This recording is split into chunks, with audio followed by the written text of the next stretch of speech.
স্বর্ণখালীতে একটা ডিশ টিভির কাজে এসেছি। এই যে ডিশ টিভিটায় সিগন্যাল পাচ্ছে না, এসে দেখছি গাছের ডালে প্রবলেম করছে। এই যে মেহগনি গাছের ডাল সামনে ঝুঁকে আছে, এই কারণে সিগন্যাল পাচ্ছে না, সিগন্যাল উইক হয়ে যাচ্ছে। এখন এই ডাল কাটবে, তারপরে আমি এই ডিশের সিগন্যালটা পারফেক্টভাবে তুলে দেব।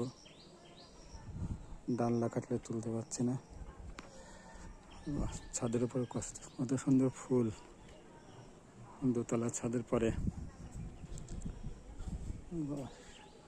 সামনে সুইমিং পুল, কত সুন্দর পরিবেশ, কত সুন্দর জায়গা, কত সুন্দর একটা দৃশ্য।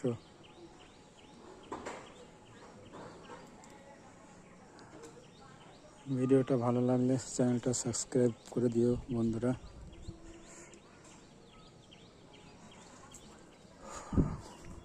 যাতে আগামীতে আবার নতুন নতুন ভিডিও আনতে পারি।